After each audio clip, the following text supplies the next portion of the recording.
Sejam bem-vindos à Rede Ambiente TV.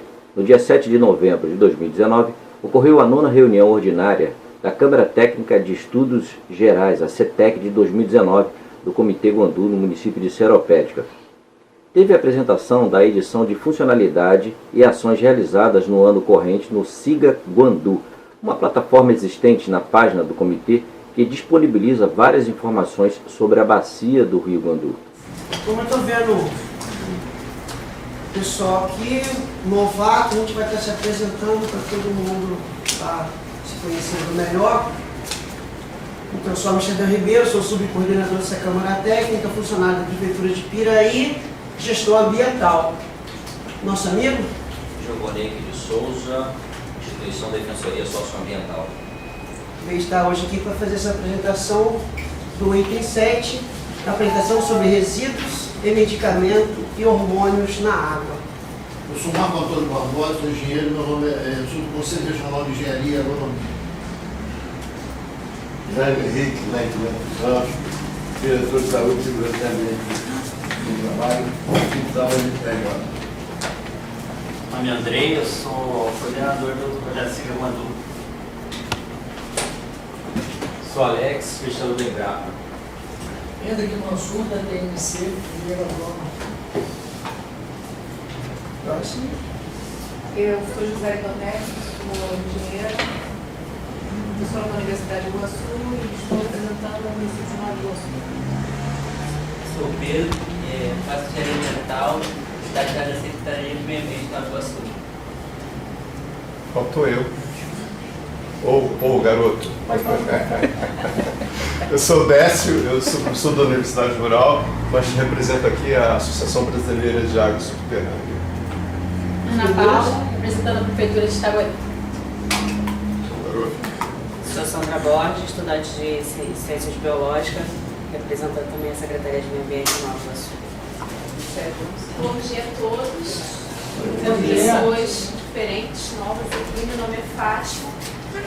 Trabalho na GEVAC aqui no Comitê Guandu como coordenadora de núcleo aqui dessa unidade.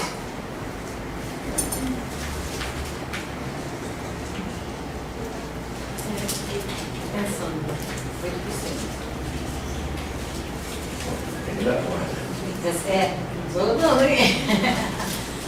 lenha. Então, durante esse primeiro ano do biênio, né, a CETEG ela trabalhou em cima de um plano de trabalho elaborado a partir das ações contidas no MOP, que é o Manual Operativo do Plano de Bacia. O MOP nada mais é do que um recorte do plano de bacia. As ações que acontecem dentro dos primeiros 4 anos do que foi planejado e aprovado pelo comitê. E as pautas foram construídas em cima desse planejamento de trabalho. A apresentação do nome do livro também,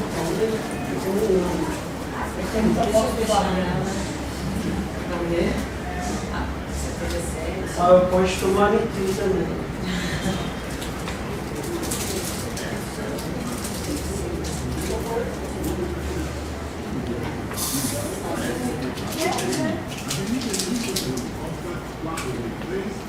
Como é que tá?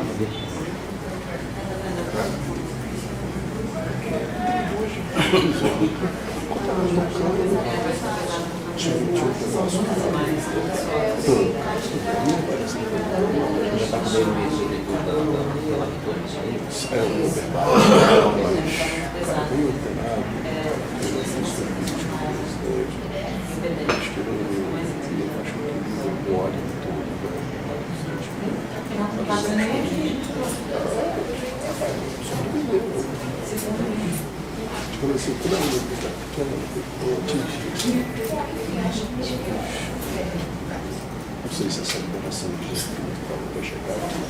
Não, vai ser liberado agora uma parte. Eu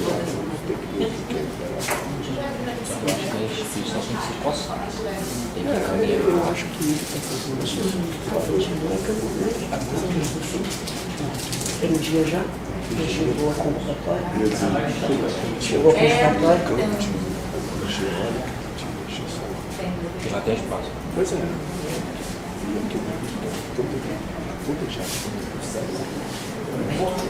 Ele botar uma estação de tratamento ali.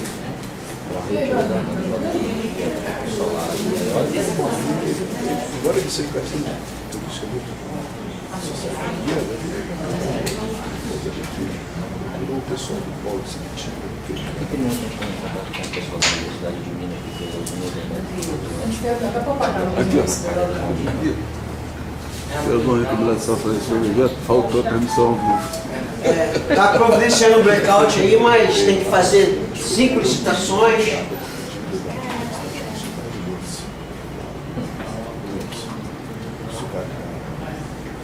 Discussão que a gente já fez, vou colocar na instância inicial,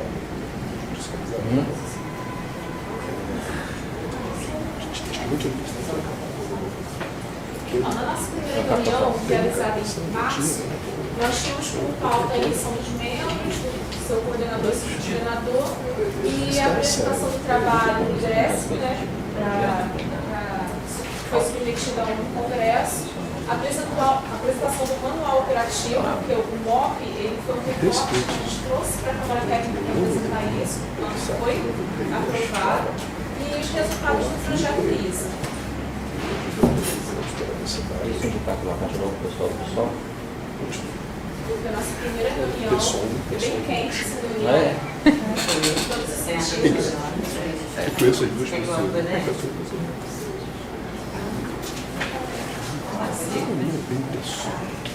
Em abril, nós tivemos a segunda reunião já com o seu corpo de membros já eleito, então a gente aprovou o plano de trabalho para esse ano. Nós apresentamos os encaminhamentos e tendências da gestão anterior. A gente também já trouxe, nessa primeira reunião efetiva, o conjunto de vídeo, que é uma das ações de educação ambiental que vem acontecendo desde a época lá do concurso de desenho, então uma nova modalidade. Pode puxar, por favor.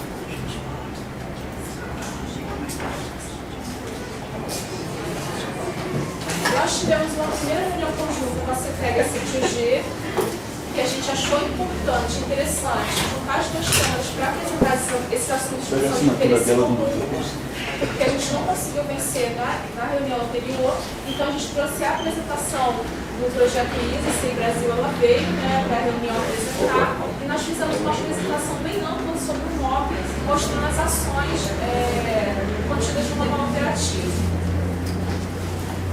Em maio, nós começamos a idealizar, a montar uma programação para o seminário de integração dos membros. A gente fez um levantamento sobre os grupos de trabalho que já estavam ativos e aqueles que estavam previstos para as ações no decorrer do ano. Nós falamos também sobre as resoluções de ajuda de custo que tinham sido discutidas na CETIG, nós trouxemos também para a CETEG. A gente falou também sobre termos de referência do Siga Glamour, que já foi lançado o edital, tá?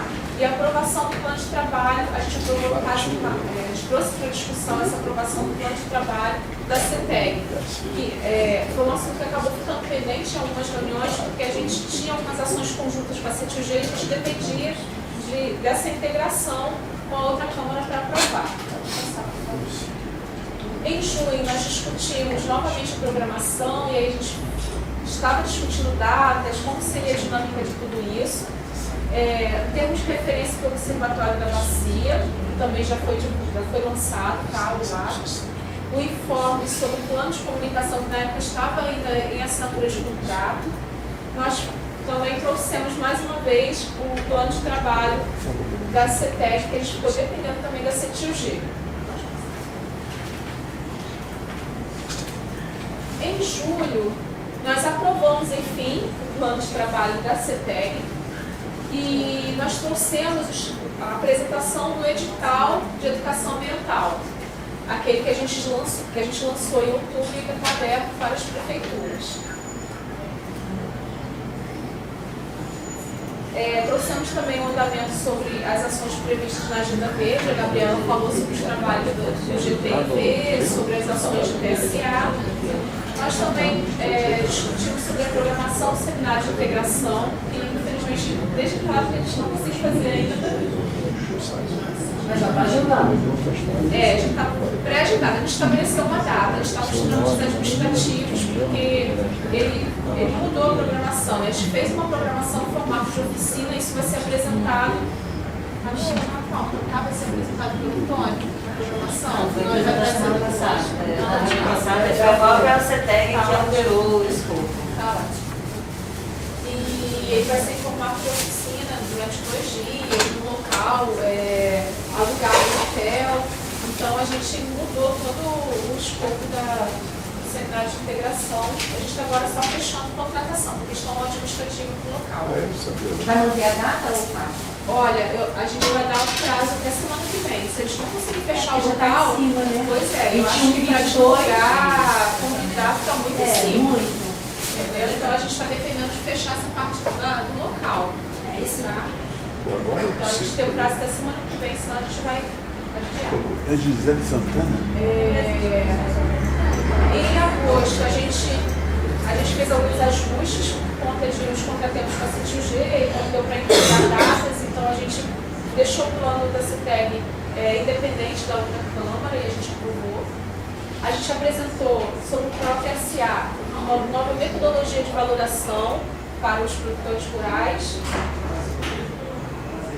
E a gente trouxe à discussão a análise do plano ambiental da PCH para a Cambic. A gente recebeu uma solicitação do INEA, do Estado, para a gente fazer essa análise do documento. Em setembro, a gente começou a discutir a criação de grupos de trabalho para queimadas, porque esse tema ele voltou à tona. A gente está fazendo aquela revisão dos EPIs, a gente já pegou a primeira parte, está licitando a segunda parte dos EPIs. A gente está contratando também um curso para brigadistas dos municípios e a prefeitura do município de Nova Iguaçu, ele começou a discutir e convidar o Comitê Guru para reuniões com as brigadas e reuniões assim, convidando os demais municípios para discutir a respeito do projeto de queimadas, ações do projeto de combate a queimadas. E aí veio a ideia de criar um grupo de trabalho para discutir essas ações. Então essa minuta, ela foi apresentada e falada a princípio nessa reunião e ela já foi discutida na Câmara Técnica para tentar para aprovação. A apresentação dos critérios dos editais para pesquisa e pró-pesquisa. Em setembro, a Amanda ela trouxe 2 editais, 2 minutos de editais para apresentar à Câmara Técnica, foi discutido, recebeu contribuições e esses editais já estão, o único que falta é ser lançado ainda para pesquisa. O auxílio de pesquisa não foi lançado, provavelmente vai ser prorrogado e a gente vai informar isso para vocês. Plano de trabalho de comunicação. Apresentação do plano de trabalho. Enfim, a empresa que vai elaborar o plano de comunicação foi contratada e em setembro ela trouxe o plano de trabalho desse projeto para apresentar à Câmara Técnica. Nós também convidamos o pessoal lá da Serra do Piloto para apresentar o projeto deles de turismo ecológico. E a Lucimeg, né? Ela veio aqui em setembro e apresentou o Fomento do Turismo. Estão criando uma instituição, uma organização, inclusive a gente até sugeriu que eles venham colocar questões ambientais em seu estatuto e futuramente eles vão participar com membros também do comitê. E em outubro, a minuta foi analisada, discutida aqui na CETEG e ela foi encaminhada para a CTUG para aprovação, para criar esse grupo de trabalho de combate a queimadas. O seminário de integração teve seu escopo alterado e a programação ela foi refeita em cima do que foi discutido no mês passado. E na oportunidade também o Vanderlei, nosso estagiário da área técnica, ele apresentou as atividades, a participação dele nas atividades da Semana Mundial da Água lá na Suécia. Foi isso. A reunião passada. Então, nós fizemos um levantamento de todos os encaminhamentos das amigas. Manda um oi para mim.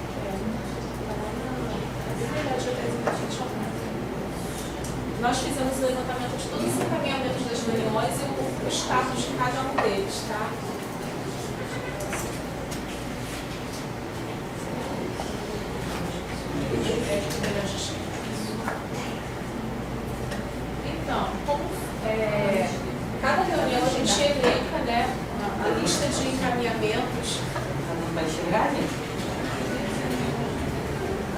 das UNE. Mas não vai chegar em 10. Não, mas isso não quer dizer nada. Você acompanha só o áudio. Então, a primeira reunião, né, lá em março, nós estamos com encaminhamento em vivo, arquivo do plano para os membros, isso foi realizado.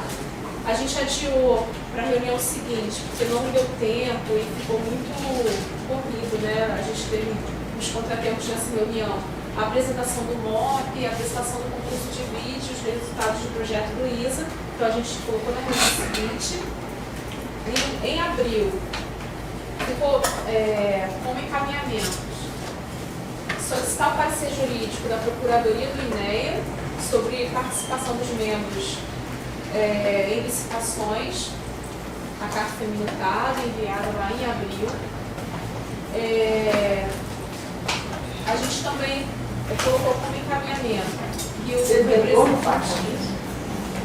representante do Bandu, ele deveria, no GT Fundrinho, um grupo de trabalho criado com participação de vários comitês do Estado, a Secretaria de Fazenda, por conta do arresto que aconteceu lá em 2016 dos recursos do Fundrinho. Então, os comitês entraram na ação, solicitando respostas sobre o retorno desse recurso e tudo mais. Então, toda a plenária a gente traz uma fala, um informe de como está o andamento disso tudo. A gente solicitou também, a gente já fez, a gente falou lá em abril, uma carta à Secretaria Estadual, né, do Ambiente, para saber sobre o andamento do Plano Municipal de Saneamento. Em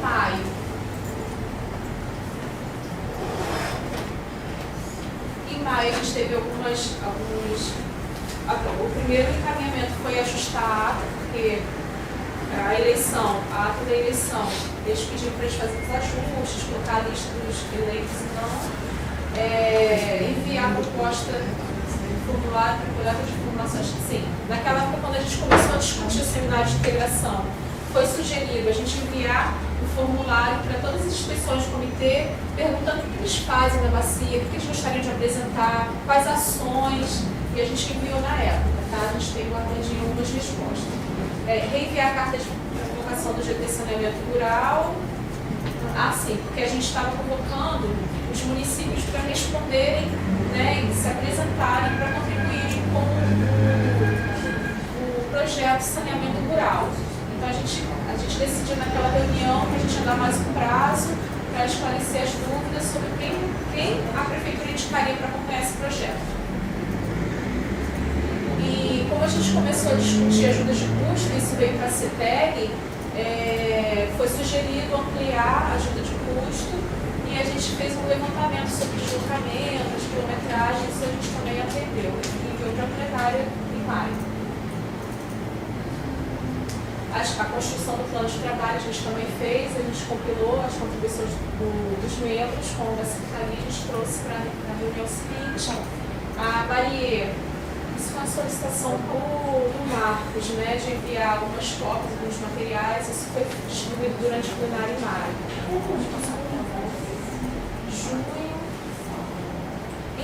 Junho a gente teve alguns contratempos por causa da filmagem do Gilvonei, que alguns membros questionaram e pediram para a gente solicitar que a diretoria soubesse do posicionamento deles, eles não se sentiram muito bem com o que aconteceu e foi daí que surgiu aquele parecer jurídico. Foi o questionário que a gente enviou aos membros sobre o seminário de integração, foi concluído. Os empreendimentos da bacia, a gente também foi uma solicitação da CETEG, solicitar a diretoria que fizesse um planejamento de visitas aos empreendimentos, isso também foi enviado, a gente já respondeu. Assessoria jurídica, o direito de filmar e tudo mais, a gente também trouxe para os membros, foi nessa época em julho. Tá? Os relatórios lá do TCM Rio e INEA, a gente recebeu do TCM do INEA os relatórios e a gente já distribuiu aos membros. A publicação do edital de educação ambiental, então assim que foi liberado a gente informou, a gente divulgou essa publicação. material sobre a infraestrutura verde, a gente também já encaminhou.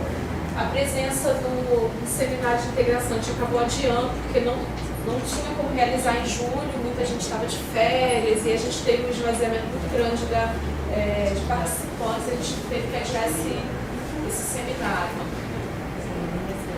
A gente recebeu uma solicitação do INEA para analisar o processo do PCH Paracambi e os membros nos solicitaram pedir todo o processo inteiro, né, para a gente analisar. E aí, todos os encaminhamentos, eles passam pela diretora executiva, né, que é a Andréia, e ela nos dá algumas sugestões de como realizar, de como executar as demandas. E aí ela falou até que vai nos ajudar, e ela pediu para a gente focar nas condicionantes e não no processo inteiro. Tá? Eu acho que assim, caso haja um questionamento, a gente pode até pedir para ela responder melhor. Setembro, a gente ficou aguardando a reunião do GTIV para saber o que eles poderiam contribuir, qual seria o posicionamento deles sobre a questão do grupo de trabalho de queimadas, porque houve na época uma sugestão de que esse grupo de trabalho não precisaria ser criado, mas o assunto seria discutido dentro do GTIV, até porque é uma ação que está dentro da agenda infraestrutura verde, tá? Combate queimadas. E como o GTIV sugeriu, ele retornou para a CETEG para ser sim criado o grupo de trabalho.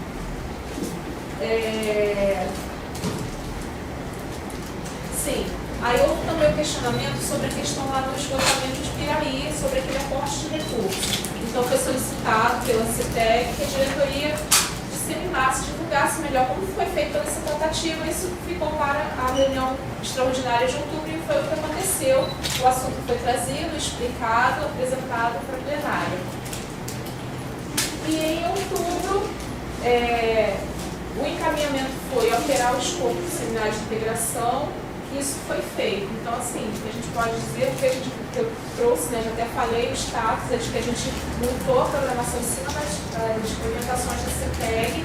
A gente já está fechando os convites aos palestrantes, mediador.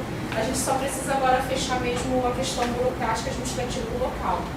Tá? Aí é isso. Aí tem até uma apresentação, tem um gráfico. Aí são todos. A gente até considerando todos os encaminhamentos, o que ainda está em andamento, o que foi atendido, do que ficou em aberto, a gente chegou ao resultado de 70% de atendimento dos encaminhamentos da CETEG. Alguns ainda estão em aberto, em andamento, tá? Em análise, em execução. Isso, né? E é isso.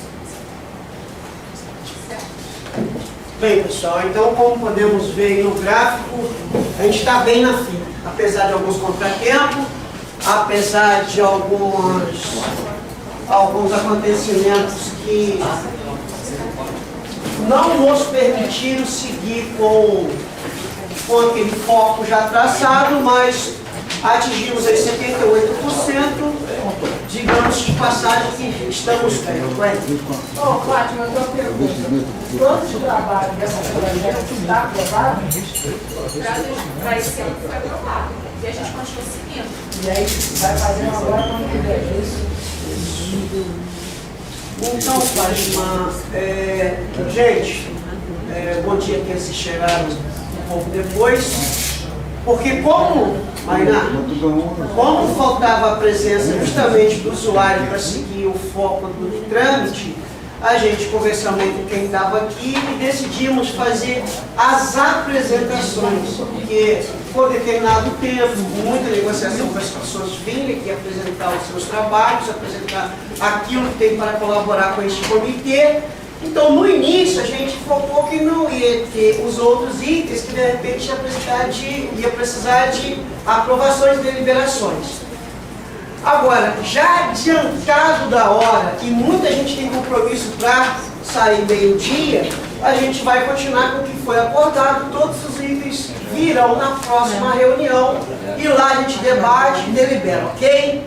Então, prosseguindo, a gente vai ter agora a apresentação 6. O item 6 de pauta.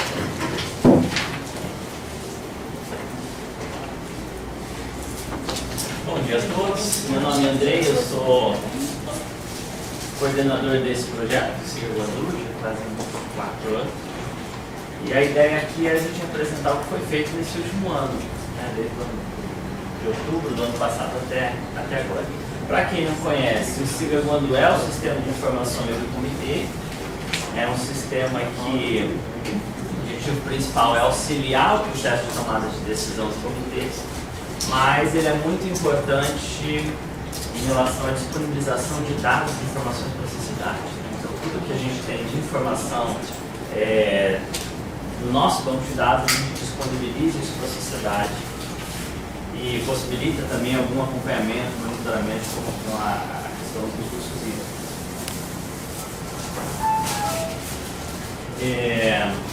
Bom, o que foi feito neste último ano? A gente tem feito toda a manutenção e uma evolução desse sistema. Então, o que vai ser apresentado aqui é esse monitoramento de acesso ao sistema, inserção de novos dados, novos mapas, as atualizações que foram feitas, inserção de produtos e relatórios na página de publicações e apoio técnico, né, que é parte do nosso contrato aí. Esse aqui é um gráfico que está mostrando desde outubro de 2018 até agora, 31 de 10, a evolução de número de acessos à plataforma, né, ao sistema. Então aqui a gente tem por mês, desde outubro, o número de acessos. Basicamente a gente teve uma média aqui de 344 acessos ao mês, que dá uma média de 11,5 acessos dia. É uma quantidade, eu considero uma boa quantidade. É isso que eu ia perguntar, isso dentro dessa área é muito pouco. Eu não acho que seja pouco dado, por exemplo, o CEIVAP, que é um comitê de nível federal, né, pega 3 estados e tudo, você tem talvez o dobro disso. Então está dentro da média, é uma média boa, eu considero uma média boa. Lembrando que esses acessos aqui, a gente tem, por exemplo, aqui, ó, todos esses acessos foram de 2019 diferentes usuários. Dá para saber de onde são esses acessos, para, tipo assim, não ser as mesmas pessoas sempre acessando, se é de pessoas diferentes, estados diferentes, dá para saber o sistema? Sim, dá, eu vou mostrar aqui. Aqui a gente considera a sessão. O que é uma sessão? Se eu acesso o site, a página, e eu fico navegando pela página, ele está considerando um acesso. Se eu saio do site, mais tarde, dali 2, 3 horas, eu acesso de novo, aí é um segundo acesso. Tá? É interessante o seguinte, para minha tese de doutorado, eu acessei diversas vezes e em diversos locais distintos. Então, como é que isso foi computado? Por acesso. O acesso. Não, diversas vezes, em diversos momentos. Ele foi computado várias vezes. Várias vezes, porque a gente não tem um login de acesso, então não tem informação do usuário. E fulano de tal entrou tal hora, eu não tenho essa informação. Ele tem acesso de IP do computador. Então ele vai ser acessado por computadores diferentes, são IPs diferentes. Ele considera como mais de um acesso. Tá? Agora, no meu caso, no meu laptop, uma hora eu fui lá no ver alguma coisa do GTOH. Aí num outro momento eu fui baixar imagens, baixar shapefile. Com o mesmo IP. São coisas distintas. Com o mesmo você saiu e voltou. Cada entrada é um acesso. Não, mas se ele falou com o mesmo IP, seria um acesso só, não? Não, conta 2. Saiu, entrou. Ah, tá. Então, mesmo com o mesmo IP, conta 2 acessos. Agora, se ele entrar uma vez e ficar rodando lá, é um só. É um só. Não importa onde ele foi. Agora, se ele entrou e saiu, seria interessante ter a caracterização do IP, né? Que você deveria ser. Melhor ainda, eu acho que tem a caracterização de quais profissionais estão acessando, qual a interesse. Isso aí a gente poderia fazer um login. Com pesquisa. Um alguém mais... Até para a gente ter uma informação quais são as pessoas que estão, qual é a... Acho que Ok, isso eu já ficar discutindo aqui. Não, aqui eu fiz um levantamento de acessos por ano. Na verdade, a gente começou a monitorar esses acessos em novembro de 2016. Então, eu peguei por ano 2017, 2018, 2019. Ano passado, a gente teve uma média bem acima, porque a gente... Mas cresceu, né? Do primeiro ano, 2019 caiu.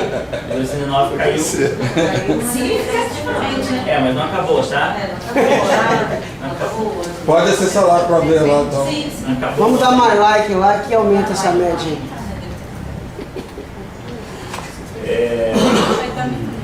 Aqui é o número de acessos por país, né? Então a gente tem ali o... Que é computado por provedor, né? Se eu estou no Brasil, uso o provedor dos Estados Unidos. Né? Se tem qualquer direcionamento de IP, pode ser acessado aqui no Brasil e como está de fora. Né? Mas são...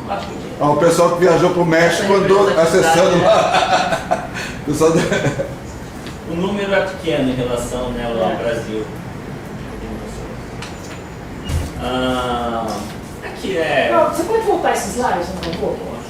Eu queria destacar isso pelo seguinte: a gente está aqui dentro, a gente fica olhando só para dentro, principalmente destaca os problemas e tal. A gente tem acesso de outros países aí, e a gente trabalha com projetos na América Latina, a gente sabe quanto que o conteúdo está evoluindo. Eu gosto sempre de registrar isso. Os resultados aqui são magníficos e a gente às vezes aqui dentro não consegue enxergar. Tá? Isso significa que a gente precisa também fazer uma versão em inglês. Sim. Isso já estava previsto antes. Em vez de espanhol. Em vez de espanhol, né? E são reais esses acessos, tá? Eu conheço pessoas da Alemanha, estudantes lá que acessaram. Alemãos, não estudante brasileiro que está lá, estudante de mestrado alemão que veio para o Brasil para conhecer essa infraestrutura e que acessa de fato. André, eu tenho uma parceria com o Politec. Tem duas cursos de pós-graduação lá Na Itália.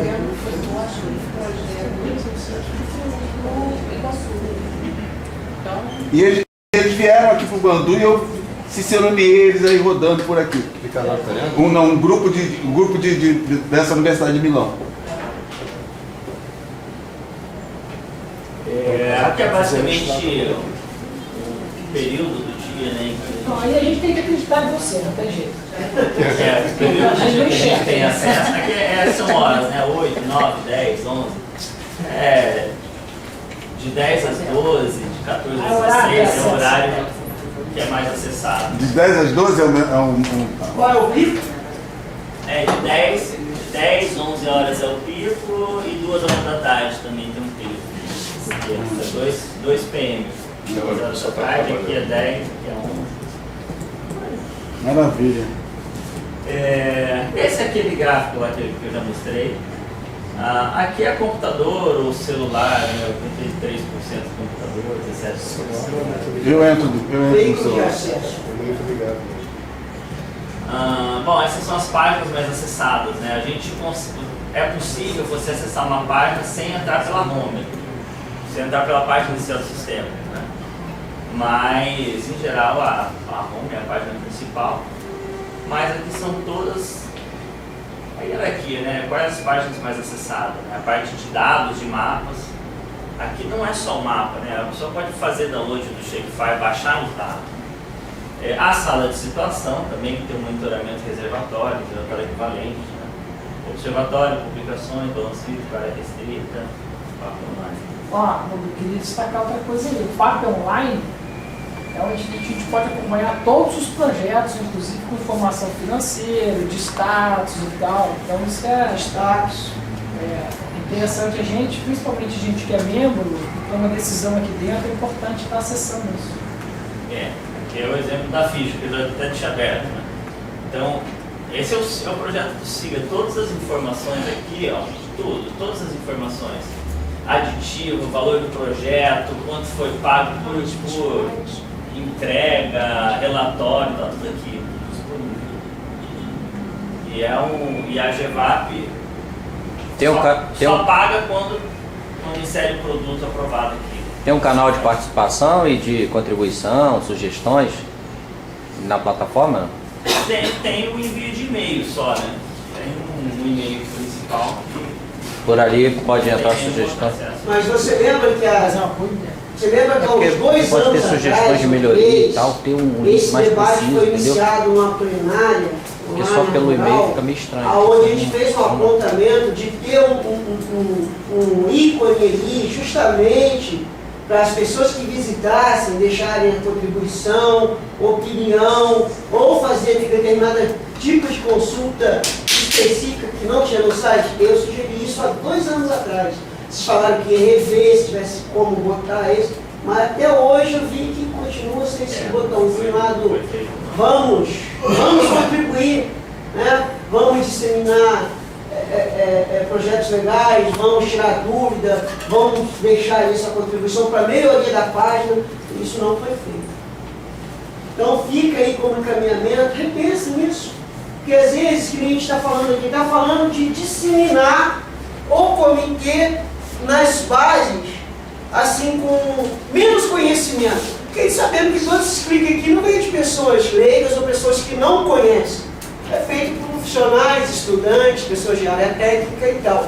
Agora, eu gostaria de saber o que fazer para a parte desse comitê que tem tantas informações relevantes que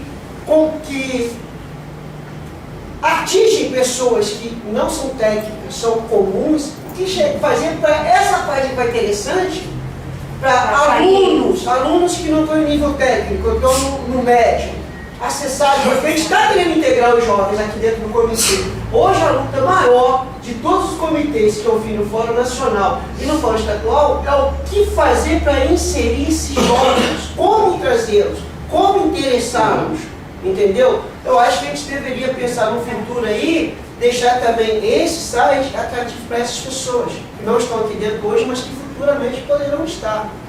Amsterdã, deixa eu só tentar te dar um retorno sobre isso. Primeiro, assim, hoje o SIGA ele já é uma ferramenta que é mais acessada do que o próprio site da AGEVAP ou do comitê. Sim. O número de acessos mensal que a gente tem dele é maior do que o dessas 2 páginas. Então, assim, já é uma ferramenta que os alunos em geral usam de maneira direta, sem nem usar o meio de caminho, de ter que acessar a página do comitê para depois chegar ao SIGA. E na nossa nova contratação, que foi trazida aqui dentro da Câmara Técnica, tem uma parte de facilitação de acesso, porque é uma coisa que a gente reconhece há muito tempo, que principalmente os projetos, eles estão disponíveis, mas estar disponível não necessariamente representa estar em fácil acesso. Uhum. E é uma coisa que a gente reconhece. Até na linguagem também. De facilitar a linguagem, facilitar a forma de chegar até ele. Porque assim, a gente às vezes usa termos que são muito técnicos. Assim, a gente vai falar assim, estamos fazendo um diagnóstico de saneamento rural. Pode ficar onde? Pode chamar só saneamento. Aí de lá a pessoa clica em saneamento, assim, a gente quer diminuir um pouco a distância dos termos técnicos que a gente usa para tentar facilitar. E essa nova contratação tem um produto que é só para alteração de layout e melhoria da página, para a gente conseguir atingir isso daí que você está falando. Por exemplo, eu estou tentando aqui no meu celular buscar o papel online e eu não estou conseguindo. Quer dizer, aí tem que procurar. O celular não é obrigado. Tem que procurar aqui como é que eu vou achar para ter acesso a essa informação que é fundamental e que o celular pode nos ajudar aqui na tomada de decisão. Mas isso daí é mais de desenvolver uma versão mobile, né? Uma coisa mais... Né? Porque, na verdade, assim, dos 2-3 anos para cá, a gente entrou numa fase de manutenção do sistema. Então, nessa fase de manutenção, a gente tem um número de horas restritos de desenvolvimento, mas não dá para fazer tudo que a gente quer. Agora, nessa nova legislação, aí a gente entra num novo patamar de reformulação, de melhoria. Né? E vai ter consulta ao comitê nesse processo? Sim. Vai? Vai ser traduzido para cá o produto, né? Então, sim, vocês podem contribuir. Eu cheguei no papo, né? Vai trazer o produto já pronto ou a construção desse produto? Na verdade, assim, ele sempre chega um pouco pronto, né? Porque como é que a gente vai avaliar uma coisa que ainda não foi desenvolvida? O termo de referência, eu trouxe aqui para a Câmara Técnica para a gente ter essa discussão. Já cheguei aqui no papel online, viu? Aqui tô... O papel online está aqui, é a última linha. Bom, o que a gente teve de atualizações? Todo mês a gente trabalha, a gente busca, a gente tenta atualizar a questão dos dados, né? Manter os dados atualizados. Esse era o objetivo do sistema desde o início, um dos objetivos específicos. A gente manter o dado atualizado, poxa, até limite de município. Pô, se é o limite municipal do IBGE novo, então é o limite municipal do IBGE novo que tem que estar lá. Então, aqui é uma lista de informações deste último ano que foram atualizadas. A série histórica dos mapas, tipo, eu consigo baixar o shape com bolinha para... Algumas sim, outras não. Por exemplo, do IBGE a gente não mantém. Não. Mas do SNIS, por exemplo, os dados do SNIS, a gente mantém a série histórica toda. Então, alguns a gente mantém, outros são dados, são de fato atualizações, então. Do SNIS, por exemplo, está toda a série histórica lá. Não, eu estou falando a base gel. Então, algumas coisas da base gel a gente não mantém, porque se você quiser o histórico de limite do município, você busca no site do IBGE. A gente mantém o mais atual. Não, eu estou perguntando em relação ao uso do solo e em relação à hidrografia. Não, a gente mantém. Aí sim. Aí não. Uso do solo, hidrografia a gente mantém. Inclusive, hidrografia são em várias escalas diferentes. Daí a gente... Deixa eu fazer uma pergunta.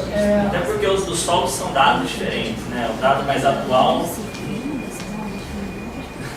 não é. É uma atualização, mas é diferente daquele solo daquele momento.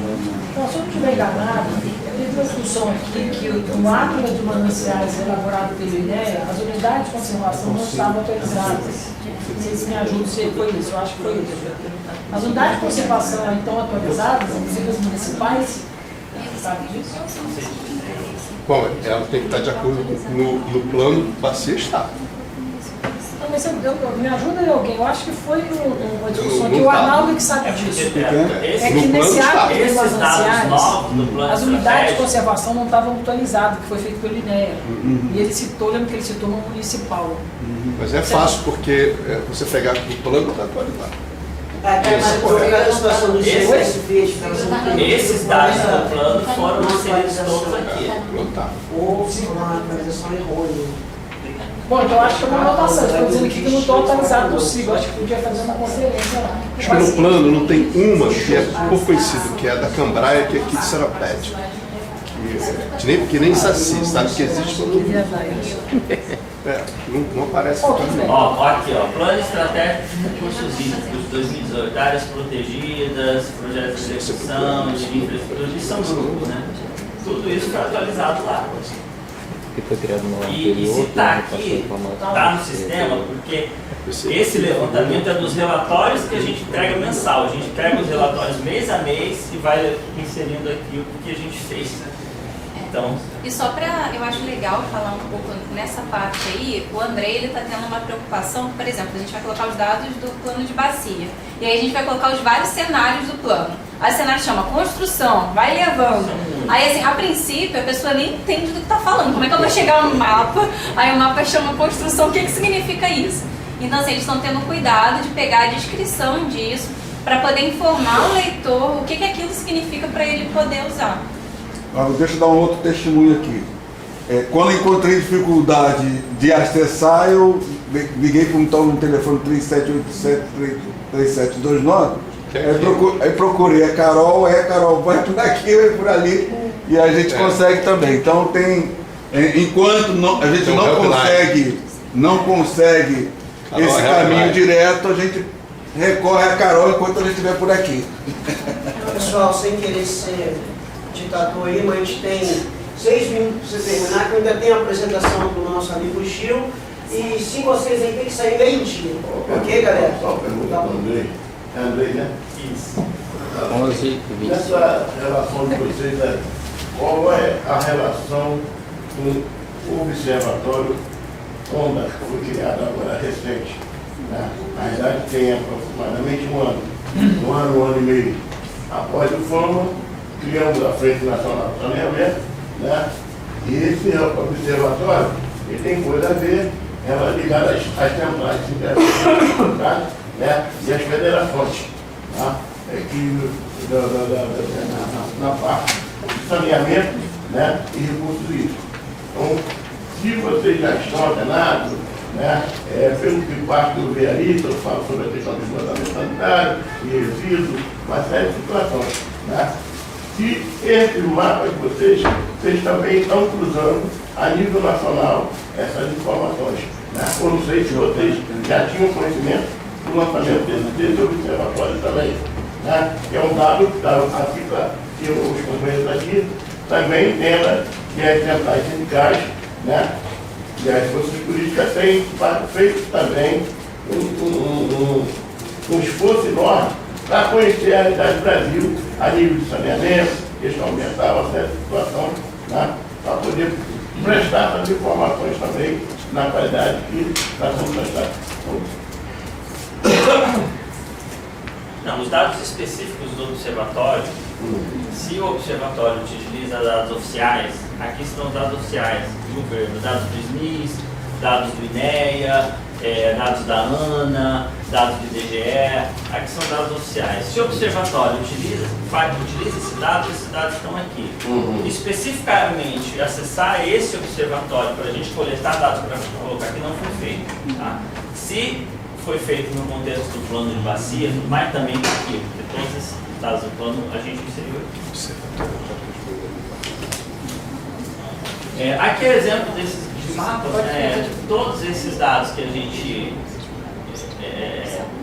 vai publicando ou republicando, né, ao longo do ano, a gente disponibiliza lá no Siga Web para download, para acesso. Esses mapas, aqui a gente está vendo a versão do sistema, né? Você está sistema, é o mapa dinâmico. Mas a gente tem também os mapas em PDF, se você quiser aquele mapinha em PDF, tá? Vou mostrar daqui a pouco. Atualizações na página web, propriamente dita, aqui sala de situação, um exemplo que a gente está sempre buscando. Aqui é a estação de qualidade de água, né, do INEA. Então a gente está sempre mantendo o mapa com a versão mais atual. Eu tenho sugerido que tivesse também, quando tem esses shape files, que tivesse uma versão em KML, porque para facilitar a vida daquelas pessoas que não têm domínio aí com o GIS. Já tem, quando você clica no download lá, tem o shape ou o KMZ lá. KMZ. Já tem lá. O observatório, ali no observatório que a gente tem algumas informações, né? Por exemplo, dados de população do IBGE, PIB mais atual, informações de eventos críticos que foram inseridas que a gente não tinha, aqui os dados do SNIS de 2017 que foi inserido no início desse ano, né? Os dados mais atuais que a gente também não tinha. Aqui também você tem toda a série histórica do SNIS, acho que desde 2008, eu acho. Bom, e dentre essas atualizações, a gente passou a trabalhar também num sistema de custeio. A gente tem três frentes, né? Um que é o desenvolvimento de toda essa plataforma, manutenção e atualização. A segunda frente foi o desenvolvimento de sistema de gerenciamento de projetos, que é o que gerou o PAP Online, né? Todos esses relatórios que a gente tem no PAP Online. E a gente está na terceira frente, que é o desenvolvimento de um sistema de custeio que aí dá mais transparência em toda a parte de custeio do comitê. Então, por exemplo, aqui é um relatório de previsão orçamentária do Guandu. Então a gente tem lá o Guandu, se é sede, se é aldeia, atividade meio, atividade fim, como tem essa questão do custeio, para que foi, qual que é a previsão orçamentária daquilo, e o relatório de demonstrativo de execução desse orçamento. Né? Isso aqui ainda está em fase de implantação. Não está disponibilizado ainda. Não está disponibilizado, tá? Não foi nem dado treinamento ainda para a equipe.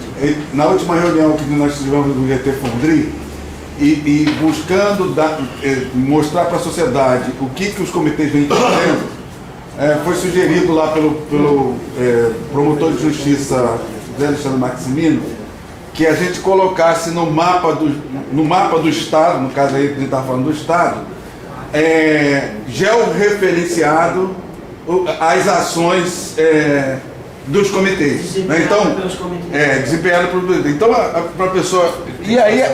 Hã? Tem isso na sala dele. Então, essa lógica seria interessante para a gente ter, de uma certa... facilitar o acesso, né, da informação também aqui pro Comitê Guandu. E eu me lembro, e fiz questão de pedir a Fátima, tão logo a encontrei, que a gente chegava numa reunião, tinha um banner enorme com vários valores, né, de aplicação de recursos do comitê. Né, e ela estava de férias, ninguém achou o tal do banner aqui. Mas é converter aquele banner em georreferenciado. É um mapinha, isso não precisa nem... A gente chegou a ter isso. Na verdade, o SIGA tem essas informações. Mas num mapinha fácil das pessoas entrarem e ver assim, puxa vida, aqui em Nova Iguaçu recebeu tanto, Queimado recebeu tanto, disso, daquilo outro. Com tal aplicação. Isso. Vamos lá, vamos bater no radar. É a parte de publicações, onde a gente insere justamente os mapas, todos os relatórios, todos os projetos. Você tem dois acessos, por essa linha de publicações e pelo Pipeline, você consegue acessar esses relatórios, essas informações. Atualizações do sistema, né, do Pipeline e atualizações de comitês, a gente vai evoluindo, a parte de cadastro. Aqui são os cadastros do sistema orçamentário, os cadastros novos, produtos e relatórios inseridos, inclusão de mapas em formato de PDF. A gente publica o mapa lá no sistema, os dados, e a gente gera um mapa em PDF também. Esse é o exemplo dos mapas em PDF. Aí você clica e já baixa uma mapinha no PDF se você precisar para uma apresentação ou alguma coisa. E é isso, a parte de apoio técnico é o mapa que os funcionários aqui da agência precisam, alguma coisa que a gente faz, treinamento, capacitação, prestação do sistema de modo geral. É isso, certo? Obrigado. André, muito obrigado. As sugestões foram dadas, pense lá no botãozinho posso contribuir ou posso tirar minhas dúvidas direto, para a gente conseguir ter um acesso até mais dinâmico. Porque sabemos que do jeito que está aí, a gente, os técnicos interessados, a pessoa que está mestrando ou fazendo curso na área, vai ter um fácil acesso. Mas aquele outro que quer buscar realmente a informação básica, vai ficar meio que perdido. Mas isso aí a gente vai melhorar e aprimorar no futuro. Estivemos presentes e fizemos a apresentação sobre resíduos de medicamentos e hormônios na água, além de outros contaminantes como os metais pesados, defensivos agrícolas e parasitas como o H. pylori e o Cryptosporídeo. Aí agora a gente vai ter a apresentação do nosso amigo Gil. Gil, você precisa de quanto tempo fez essa apresentação bem direta para nós? Vai ser bem rápido. 15 slides. Exatamente. Deixa eu manipular porque fica mais fácil. Pela via da regra você tem 27 minutos. Mas Acho que eu vou tentar ser menos, porque pessoal, deixa eu explicar um pouquinho, deixa eu só ver aqui o arquivo. A gente abre.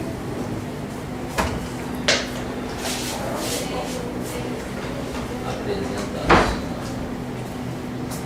Essa apresentação vai ficar disponível, né?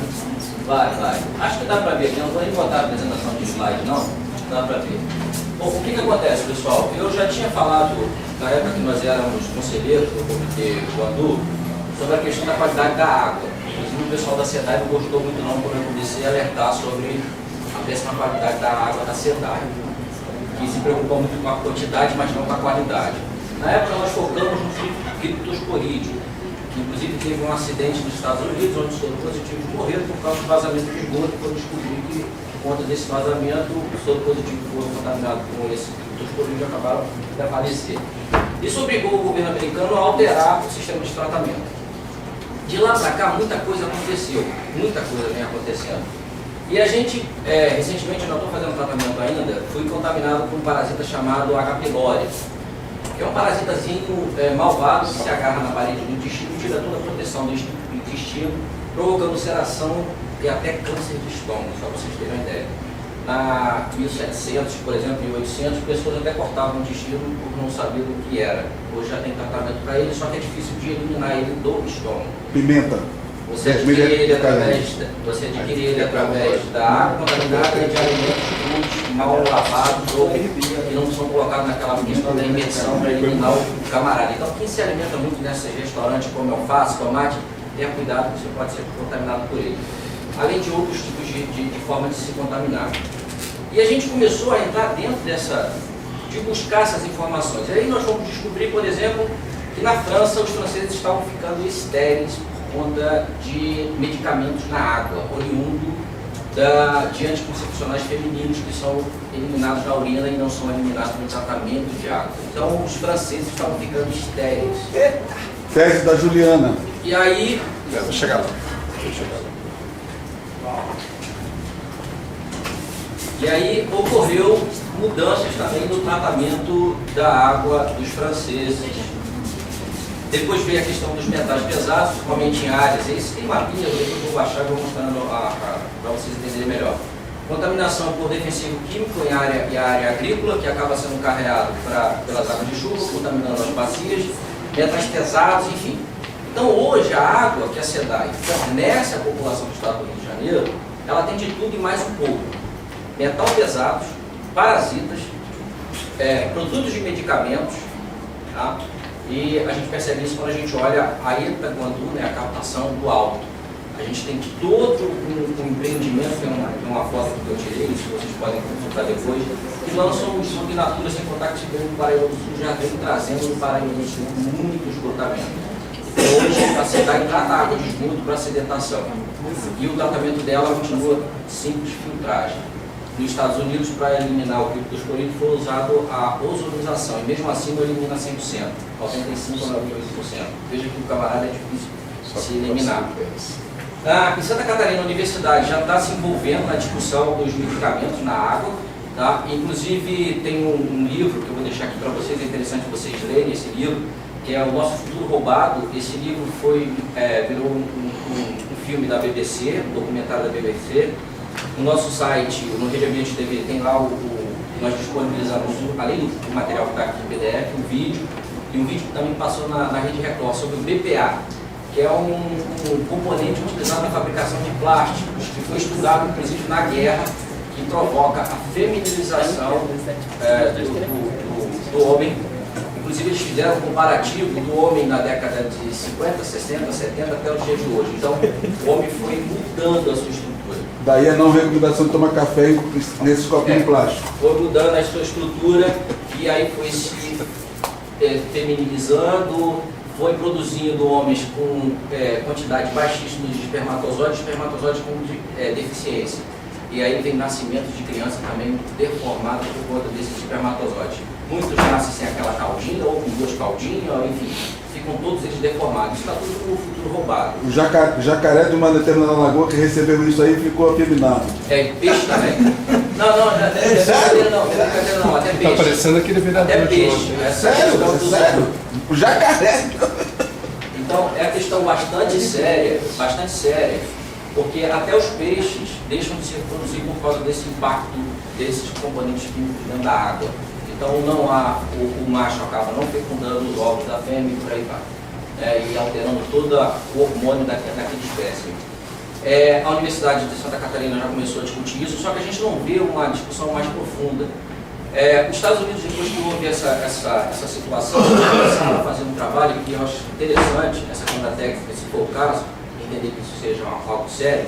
Primeiro, fazer o levantamento da Itaguandu antes e durante. Quer dizer, o que está indo de material pesado e contaminante para ser tratado?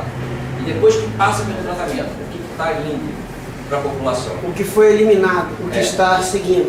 Identificando isso, procurar os mecanismos para poder combater. Normalmente usa-se para identificar metais pesados na água a mineralograma, só que isso não funciona, tem que ser a absorção atômica, que é um aparelho pequenininho que muitas universidades têm. Ele identifica não só a quantidade, mas a qualidade de metal que tem dentro da água, então isso é fundamental. E aí começar a fazer planejamentos. Nos Estados Unidos, por exemplo, o parasita ele é bombardeado na descarga das casas. Então a descarga ela já joga dentro do vaso sanitário um componente azulado que vem dentro desse componente produtos químicos que começam a matar o parasita ali, antes dele ir para o sistema de esgotamento sanitário. Mas não é só isso. O levantamento que eu fiz, uma média de 50% a 70% das pessoas, principalmente aqui no nosso território, tem o criptosporídeo, o H. pylori. Só que muitos eles agem com força e outros eles agem com menos impacto. E para identificar ele, só a endoscopia por biópsia do aparelho digestivo. É a única forma. E aí vem um tratamento de 14 dias com antibióticos e são 4 comprimidos. Olha, eu vou te falar um negócio, você tem que tomar 4 de manhã e 4 à noite, que é horrível aquilo. E não é barato. A caixinha custa 300. Eu tive que tomar 2 caixinhas para 14 dias. Foi R$320, com desconto de laboratório foi para R$282. Ou seja, a população dificilmente vai ter acesso em relação a isso. Então, a gente viu o seguinte, se o comitê, eu acho que a função do comitê não só ver a quantidade de água da bacia, mas ver a qualidade de água dessa bacia que é ofertada, começar a produzir esse tipo de parceria com as universidades para fazer esse tipo de levantamento e as ações a nível de governo. O que o governo estadual e federal pode agir, por exemplo, para a aquisição dessa descarga com esse tipo de sistema que vai eliminar esse parasita antes de ir para o sistema de esgotamento sanitário. Além disso, como tratar as pessoas que já estão contaminadas, porque não adianta você ficar eliminando o parasita na descarga se o estômago da pessoa é o produtor desse parasita, ele fica ali eliminado pelas fezes, então não adianta você ficar matando ele no vaso sanitário que o cara vai continuar colocando esse parasita para fora. Então você tem que tratar a população e fazer automaticamente o tratamento na descarga e fazer o tratamento na estação de captação. Então isso é uma epidemia que está hoje no estado do Rio de Janeiro. Eu tentei fazer um levantamento com a Prefeitura de Nova Iguaçu. A pessoa disse que não há dados, inclusive aqui no final, só para vocês terem ideia, vou mostrar a resposta da pessoa. A resposta da pessoa está aqui, ó. Carlos de Souza, ele é da Secretaria de Saúde, ele diz o seguinte, tanto o Helicobacter quanto o Sporídeo, ambas as patologias não são objeto do Sistema Nacional de Notificação de Agravos, SINAM. Esse sistema é do Ministério da Saúde que coloca ali o que são epidemias e como tratá-las. Apenas a realização de um inquérito epidemiológico para auxiliar no desenvolvimento de casos, visto que tanto nas tanto nas internações quanto nos óbitos. Aqui? O mais também. Mais, lá em cima. Ele aumenta. Lá direto. Aqui. Foi. Eu acho que agora já está por ali, né? Aí então ele coloca ali o que deve ser feito. Então hoje você tem óbitos na cidade, principalmente por crianças e pessoas de idade, porque quando esse parasita ele pega na pessoa e está no estômago, ele provoca diarreia. Então as pessoas acham que eu estou com aquela diarreia, deve ter sido alguma coisa que eu comi. Não, ele deve estar contaminado com parasita e de vez em quando essa diarreia ela acontece por quê? Porque esse parasita ele produz ácidos e o próprio organismo, para tentar se eliminar desses parasitas, ambos os parasitas, ele acaba também produzindo ácidos e aí vem a diarreia no indivíduo. Então a gente tem uma questão bastante grave, né, que está aí afetando toda a população do estado do Rio de Janeiro e que a gente percebe que quase ninguém está discutindo isso, a não ser algumas universidades. Aqui, esse material vai ficar, que eu acho que depois dá para dar uma lida, isso aqui é a universidade. Resíduos de medicamentos e hormônios na água por grupo cientista. Isso é da Universidade Federal do Rio Grande do Sul. Então, a gente tem essa matéria, tem a página deles, que eles já colocam essa questão dos hormônios, justamente dos medicamentos na água. Aqui tem a questão dos metais pesados, e aqui os estados, ali está incluído o Rio de Janeiro. Tem estados onde tem mais contaminação, que é onde tem mais áreas agrícolas, e aqui está o estado do Rio de Janeiro. Então você tem toda a contaminação por defensivo químico e metal pesado. Isso também tem todo um levantamento e está ali no Rio de Janeiro. Especial, tem outro aqui. Aqui é sobre águas tóxicas. Né? Então esse material vai ficar, e aqui... Vamos ver.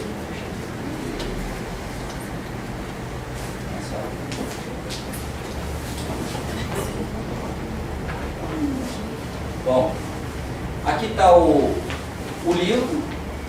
Não, o livro não, aqui é o nosso futuro roubado, que trata toda uma história que virou da BBC, virou um documentário. Ele foi traduzido, ele está traduzido, então tem tudo que foi levantado, toda a questão que eles levantaram, inclusive com questão de guerra militar, questão envolvida de transformar uma sociedade.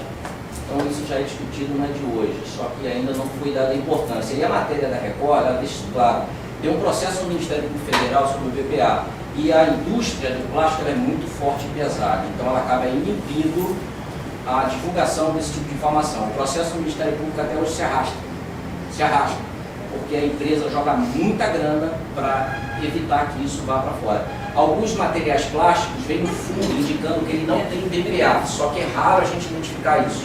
Não há uma divulgação, muito menos para a população saber, pô, esse material tem BPA ou não. E só mais um dado, o BPA é encontrado também naquelas notinhas amarelas de mercado. Aquelas mulheres que trabalham em mercado, toda hora botando a mão naquele papelzinho, ela altera o sistema também hormonal dela, que aquele material acaba sendo absorvido. Aquele papel amarelinho, ele reflete a imagem por conta do BPA. Ele é aquecido e é quase que revelado aquela... Cupom fiscal, né? O cupom fiscal. Então ele é aquecido e quando ele aquece ele transmite aquela informação. Aquilo é o BPA que faz. Tá? Isso poucas pessoas também sabem dessa informação.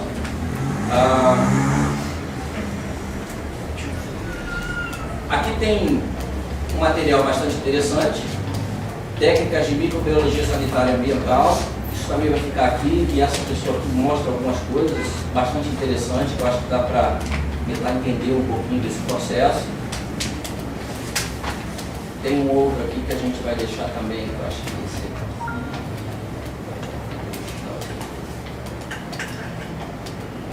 Esse aqui, Rede Cooperativa de Pesquisa, método alternativo de desinfecção da água. Então aqui também tem um material bastante interessante. Aqui, só para vocês terem uma ideia, a pessoa coloca aqui os tipos de contaminantes ou de parasitas encontrados na água. Um pouquinho aqui embaixo. Aqui. Aqui a pessoa coloca, por exemplo, as doenças são e aqui está o pico do esporídeo. Por que contaminado? A maioria são fezes humanas, também fezes animais, e aqui no caso é mais a questão dos parasitas. Bom, todo esse material a gente vai deixar aqui. Agora, o que eu acharia interessante é que o comitê pensasse um carinho em relação a essa questão e pudesse fazer esse tipo de parceria com alguns tipos de universidade, primeiro levantar a qualidade da água do Guambi, e aí tentar as estratégias. Não sei se o Décio é a área do Décio. Vou falar daqui a pouco. Se você é a tua área. Não é minha área, mas vou contextualizar um pouco o que eu falo. Para poder entender esse processo, porque, por exemplo, está tudo muito solto. Tem uma universidade do Sul que fez o levantamento, tem uma outra que fez um outro pouquinho, mas assim, não se discute isso com mais profundidade, entendeu? Então eu acharia que o comitê deveria olhar com mais carinho para essa questão e tentar fazer essas parcerias, buscando inclusive a questão da descarga, o modelo diferenciado de descarga, o tratamento da população e o tratamento da água diferenciado. Esse material vai ficar aqui, vocês podem depois dar uma olhada. Bom, foi bem rápido, eu até tem tanto material lá disso aqui, cara, se eu fosse colocar atrás eu ia ficar umas 2 horas a gente falando. Pede que você disponibilize, eu vou pedir para a secretaria encaminhar para todos os membros aqui, eu acho melhor que... está na tua onde? O Regimento TV, a gente tem o documentário da BBC, e tem a matéria feita pela Record, e tem o Futuro Roubado que já está aqui, que vai ficar aqui, tá? E tem mais coisas, eu passei muito tempo. Vamos pedir essa disponibilização da apresentação dele, a gente vai ter com isso a oportunidade de se aprofundar, que foi muito pego superficialmente a explanação, né? Boa, mas superficialmente. E de contrapartida, pessoal, a gente sabe que a gente vai ter aí, ao longo do processo, uma dificuldade muito grande que a gente já não tem nem sequer um saneamento básico efetivo em muitas das localidades. A gente sabe que a gente tem um problema seríssimo por lançamento de bioquímicos e vários fatores que vêm agravando ainda mais essa falta de saneamento. Sabemos que a gente tem hoje uma das maiores estações de tratamento de água do mundo, mas a gente sabe que tem que ser feita adequações ao longo do processo, sendo que em vista tem fatos novos sendo agregados às informações. Mas isso é um longo caminho e o fato é construir junto.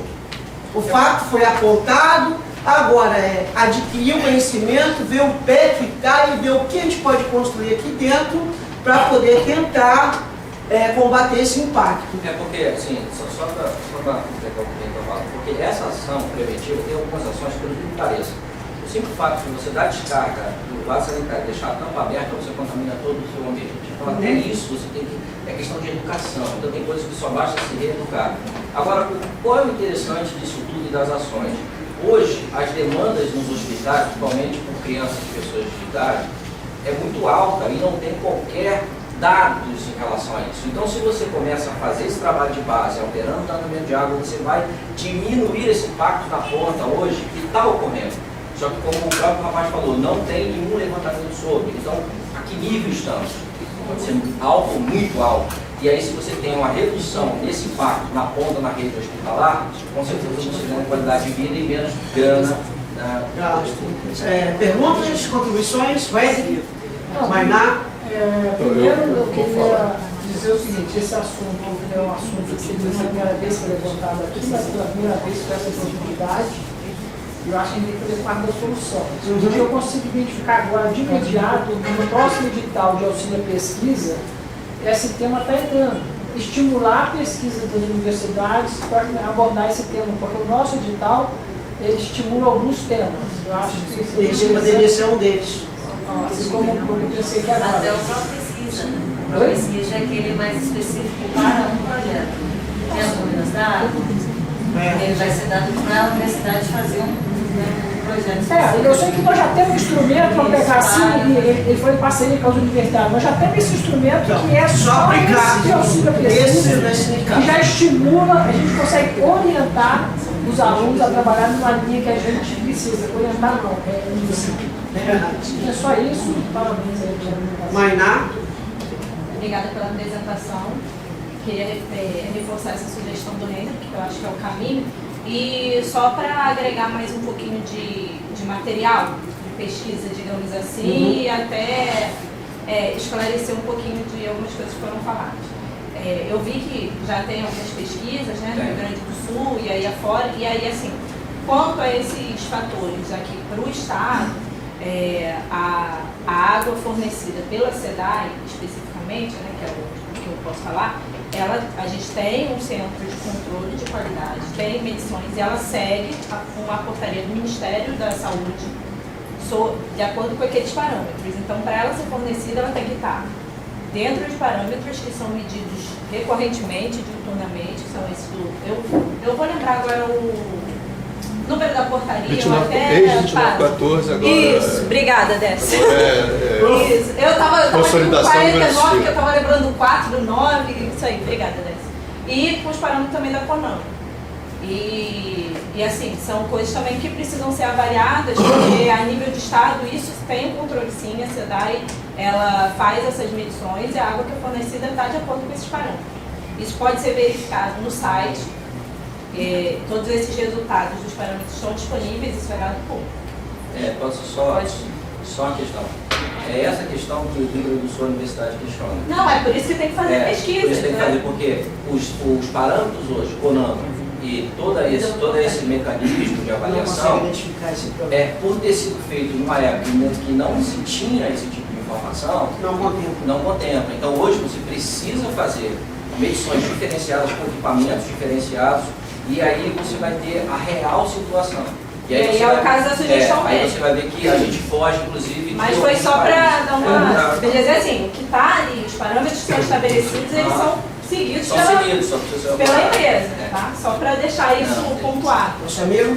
Então, eu achei mega interessante a sua explanação, mas eu tenho uma questão. Hoje, no mundo, quase 90% da água é contaminada. E todo isso que você passou aí é de conhecimento em quase todos os países do mundo. Então, e a chuva que cai aqui, amanhã ela cai em São Paulo, cai em Espírito Santo. O ciclo não só, independente da região, a contaminação vai se espalhar. Isso não vai mudar, entendeu? Então, eu acho assim, mega interessante o que você passou. A questão de levantamentos de contaminantes, hormônio, metais pesados, isso já é de conhecimento, entendeu? Isso não vai mudar mais. A água não vai existir água pura mais, né? Então, assim, o tratamento, ele existe, só que ele é muito caro, entendeu? Então a gente não vai alterar mais o que já está, entendeu? E água mineral hoje existe em poucos lugares no país. Só contrariando um pouquinho o que você falou. A mudança que está acontecendo, eu falei isso. Estados Unidos, quando descobriu o vazamento, mudou o tratamento de filtragem por ozonização. Isso é caro, mas eles fizeram. Então, assim, até que ponto a vida vale? Quanto é caro isso para ozonizar? Não, mas lá mudou. Então, assim, está faltando a gente buscar mecanismos para mudar. Fazer para mudar também. Para mudar aqui. Porque assim, eu acho que a gente tem que forçar isso. Por exemplo, a França. Acho que você não está entendendo. Não, estou entendendo. A questão é que a gente vive num planeta hoje que ele está todo contaminado. Mas a gente sabe, mas aí o que acontece? O ciclo hidrológico é um mas o que é sistema fechado. Então você nunca vai conseguir alterar uma coisa local aqui, que amanhã ela vai estar contaminando em outra Mas local. é por isso que a mudança ela tem que ser constante. Por exemplo, retroceder nunca rende jamais. A gente está vendo a ciência agora, por conta do mosquito. O mosquito ele está mudando e a ciência está correndo atrás para fazer outro medicamento. Quer dizer, se a ciência parar, o mosquito ganha. A mesma coisa da água. A França mudou quando constatou que os franceses estavam ficando estéreis. Então lá mudou. Isso não quer dizer que a França parou. Uma hora ela vai ter que mudar de novo. Ela vai mudar de novo. A gente aqui não está fazendo nada. Então a gente está parado. Então a gente tem que mudar. Lá na frente, isso que você falou, vai chover, vai contaminar, vai ter outro problema. Mas a gente tem que se preparar e fazer a mudança também. Porque senão o problema vem e a gente perde. Essa é a diferença. Lá eles estão fazendo aqui não. Jaime. Na questão da engenharia alimentar, está sendo feita essa discussão. Tá? Eu acho que o ponto que procede, tem boa parte do que está colocando, tá? A gente tem visto isso aí. Tá? Agora, é o que fazer. Tá? É o que ele está colocando aí, parte é o que fazer. Né? Como tratar? Tem aqui feito enquanto estão ali daqui no Google aqui, né?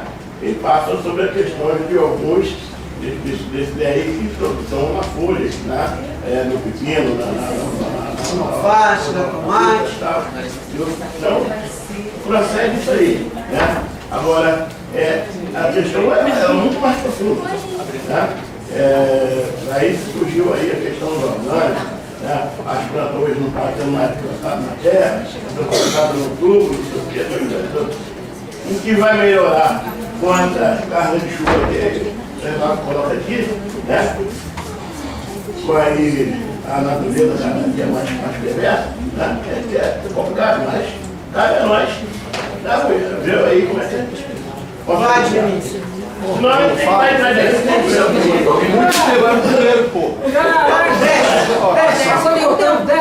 Não, cara, possível. Vou falar o seguinte. Tá bem, eu fui educadamente deixando os outros falar. Agora eu vou falar. Desculpa, viu? Olha só, eu não quero desconstruir a sua fala, mas eu vou pontuar algumas coisas, contextualizar para algumas pessoas que estão aqui novas e que precisam também se apropriar disso. O plano de Bacia do Guandu, o primeiro plano, foi o primeiro, na verdade, agora no segundo. Foi o primeiro plano no Brasil a apontar a necessidade de investigar isso. Criptosporídeos, ou seja, micro-organismos emergentes e substâncias não avaliadas normalmente. Está lá, basta você ver. Tá? Ok, está lá. Essa história do hormônio, né, o criptosporídeo, inclusive, é pena que a Janine não esteja aqui, foi a que levantou isso, né? A vetorase, né? E, inclusive, tem um trabalho no nosso livro que aponta a necessidade da criptosporídeo.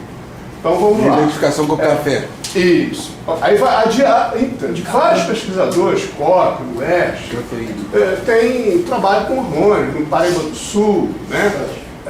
E a primeira tese realmente feita aqui na região foi de Eline Simões, que é uma ex-aluna aqui da biologia, que fez na UF, Bioquímica Ambiental. Nessa sequência, tem a tese da Juliana, agora mais recente, que é a nossa diretora da GEVAP, que fez hormônios, antibióticos. É impossível também, como pesticida, você pegar todos, você escolhe alguns mais utilizados. Foi feito aqui no Guandu, no Paraíba do Sul, então você tem uma gama de informações. E lá você tem a defesa. Tá? Então, você vê que tem um pacote já construído, né? Agora, essa parte da água, o que a gente falou em duas direções diferentes. O senhor falou em 357, que é a qualidade, a Conama e o Ministério do Meio Ambiente. Lá, quando a cidade trata, você muda de ministério, vai para o Ministério da Saúde, que é a consolidação número 5, porque é ex-2914, e que tem a responsabilidade do Vigiágua, que é o Estado. Entendeu? E aí acontece o seguinte, dor de barriga, tá? Desinteria, diarreia, não é de comunicação compulsória, infelizmente. Então o que a gente tem que fazer agora é voltar, exigir dessa pessoal da área de saúde que passe a notificar as diarreias. Sim. Porque as diarreias podem ser de origem bacteriana ou virulenta, e pode ser de origem também por contaminação de metais, ou coisa. Então, é preciso tomar um pouquinho de cuidado de ler o que está escrito no nosso plano, no nosso comitê. Tem que ler, tem que se apropriar. Entendeu? Então a gente tem uma quantidade de informações. E hoje você acaba de ver o ciclo. Se você entrar e navegar no ciclo da informação, quer dizer, o ex-plano, quer dizer, o plano anterior, mesmo que ele seja antigo, muitas coisas estão valendo lá, porque eles foram incorporados pelo novo. Você vê como é que o nosso primeiro plano foi tão interessante. Isso é válido da estrutura V, isso é válido na história das queimadas, tudo isso, das unidades de conservação.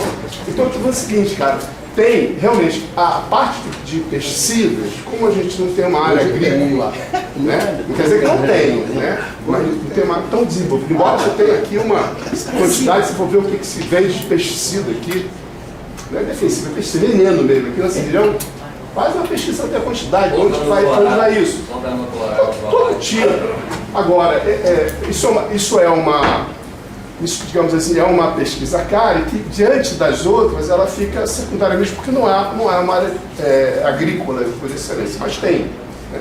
Então, eu quero chamar a atenção aos colegas que estão aqui, que, na verdade, essas informações, por exemplo, a tese do Juliano faz uma revisão ótima, né? Evidente que é um assunto, às vezes, meio árido, né? Para a gente que não é da área, né? Isso daí, mas e vou mais ainda, né? Aí agora eu vou puxar um pouquinho para a minha, não é arrogância nem prepotência, mas o primeiro a trabalhar nesse assunto fui eu, e a gente fez um trabalho, né, com o professor Ronald Freire, que infelizmente está falecido, que era professor da Rural, com cafeína, apontando a cafeína como indicador contrário à bactéria, porque a gente olhava onde não tinha bactéria, tinha cafeína. E o nosso plano de tocos, testamos a história da cafeína e testamos o criptosporídeo também. Tá? Infelizmente, por conta do problema de análise, né, os resultados não foram tão interessantes, mas tem lá. Por quê? Porque você tem gado. Tem muito gado. Quer dizer, você pode, se você pegar do ponto de vista do Conama 357, o piraí é quase classe 1. Quase classe 1. E, no entanto, tem boi. Né? Você não vê o criptosporídeo. E criptosporídeo, se você fizer uma ultra filtração, que eu acho que a SEDAI faz isso, né, pode eliminar bastante. Coloração não mata. E o UV também não mata. Tá? Porque é duro. E ele fica no teu estômago anos até um dia ele aproveitar e vai embora. Então eu acho que a gente tem que, na verdade, perseguir o vigiar. Né? Qual é a informação que você recebeu da prefeitura, mas isso é uma situação que ele vai olhar dentro, vai olhar chikungunya, não vai olhar a diarreia. Eu tinha que voltar a prestar atenção nesses casos. Né? Então... Mas aí, Décio, só contribuir. Mas o que eu exatamente falei é que as informações, elas existem. Tá? E aí a gente tem a resolução CONAMA e alguns critérios, algumas bases a ser seguidas. Mas bases construídas num cenário. O cenário agora é outro. Ou seja, essas bases não deveriam ser modificadas. A resolução CONAMA, por exemplo, não deveria ser modificada. Ela está sendo reavaliada. Inclusive, a B2914 também está sendo reavaliada. Como é que se reavalia isso? Quer dizer, você tem essas informações pulverizadas de teses de mestrado, de pesquisas de universidade, mas que não reverberou em alteração na resolução, nas qualidades e na dos indicadores. Como é que essas informações vão reverberar para um outro cenário onde você precisa alterar a resolução e alterar o tratamento? Porque senão a gente não muda o processo. Isso acontece, mas isso acontece com o Vigiago na escala nacional. Acho que o Nelson também passou um pouco por isso. É nacional. Então o que tem? Você quer ver um exemplo? Né? Não tem ninguém de Seropédia aqui. Pega no mapa e vê qual é a conformidade de informação de abastecimento de água seropédica, que é 100%, não tem problema nenhum. porque eles pegam tudo na água tratada. Agora dá uma circulada nas áreas periféricas, periurbanas, você vai ver o quanto de gente tem contaminado e doente. Então eu acho que o problema para mim está, a SEDAI, acho que ela deveria evoluir, aumentar a 2914, né? Eu acho que está havendo um progresso nisso, né? De uma atualização desse processo, porque novos contaminantes estão aparecendo, é evidente. Tá? Então agora, tem que cuidar do hormônio e do cocô, não tem jeito, entendeu? São casos diferentes. O problema é que a gente está com foco no hormônio e o Vigiágua, né? Esse sistema Vigiágua é interessantíssimo, que a gente conhece, ele deixou de ser compulsório para a diarreia. Então, isso escapa, a mortalidade também associada a isso. E não é só a diarreia, hepatite. Quantas crises a gente teve de hepatite aqui nessa região? Vocês sabem? Várias crises de hepatite na bacia, isso não é informado. Então, na verdade, assim, a gente tem, como comitê, a gente dá prioridades. Né? O que a gente pode forçar, e no plano estadual, meu amigo sabe muito bem, que a gente botou lá, olha, tem que ter uma integração forte com o sistema de vigilância da água de saúde.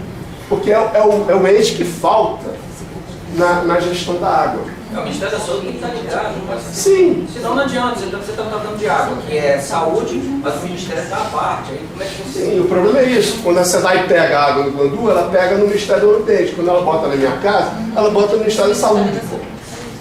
Isso é um problema. E como é que começa esse processo de transformação?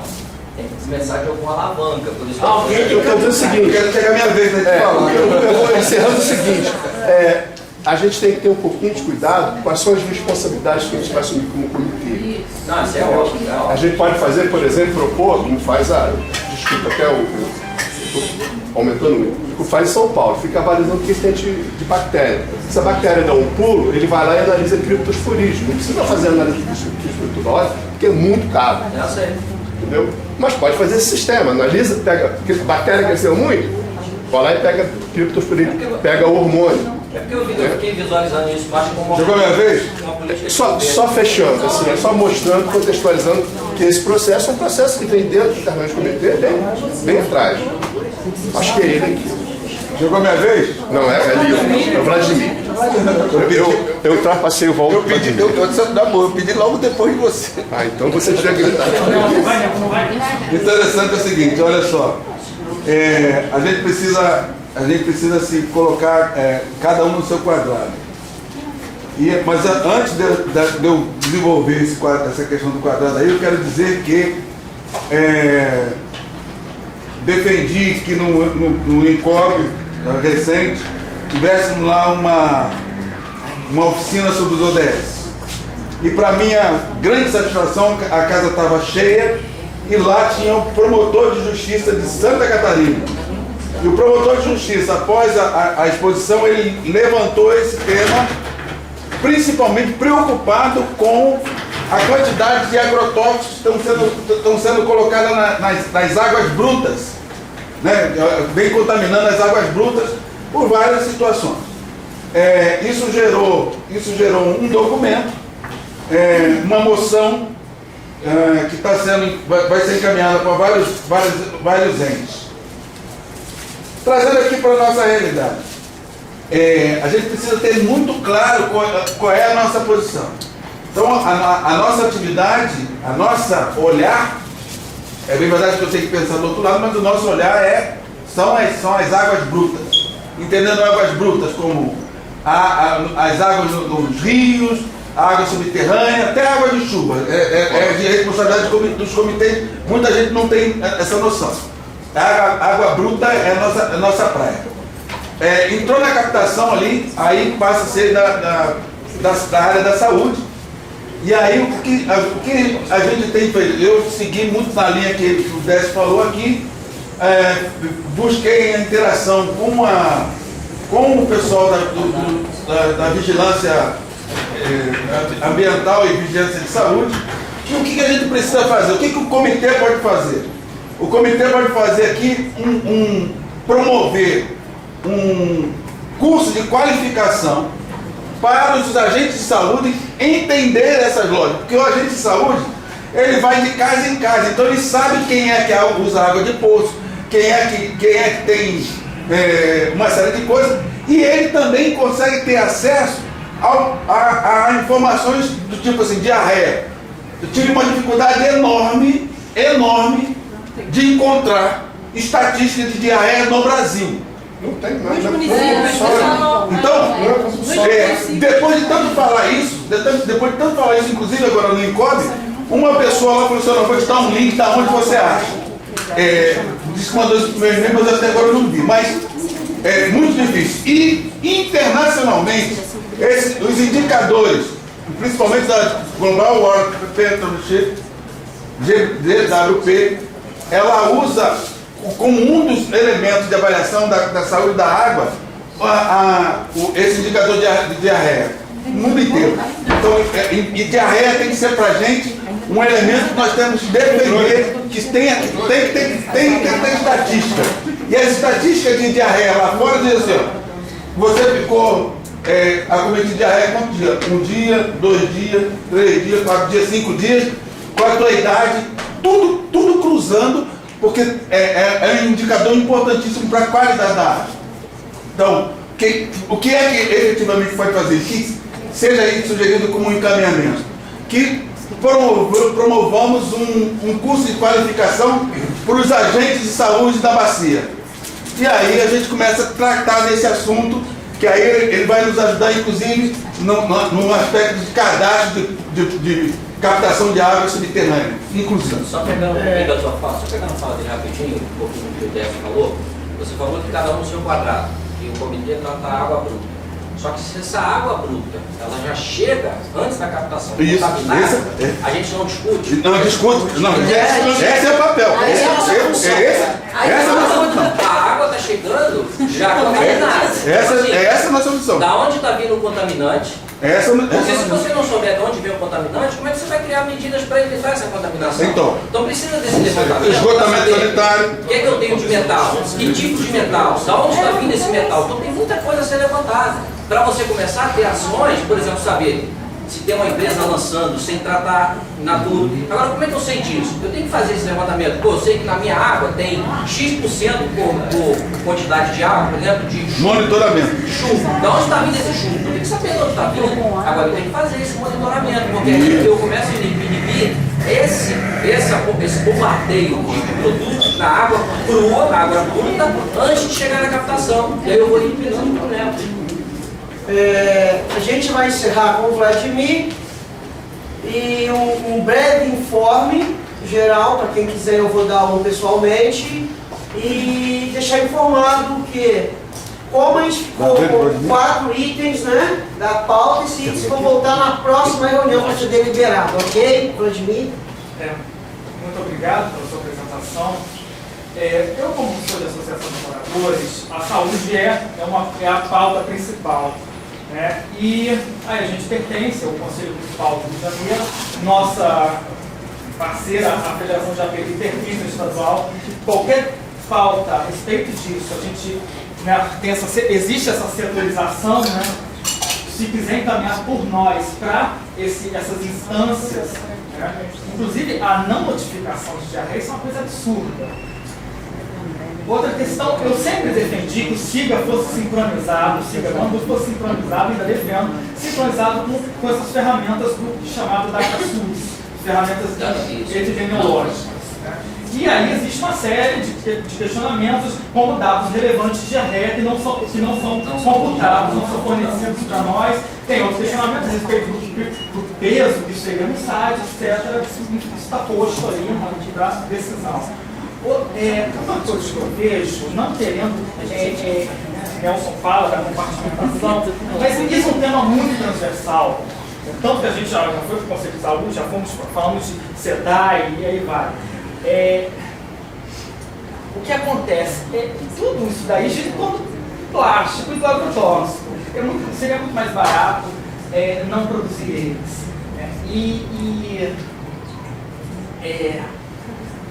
O plástico é um problema tão grande que ele ameaça a vida na Terra. Tem prospecções que dizem que o mar vai começar a já tem ilhas de plástico.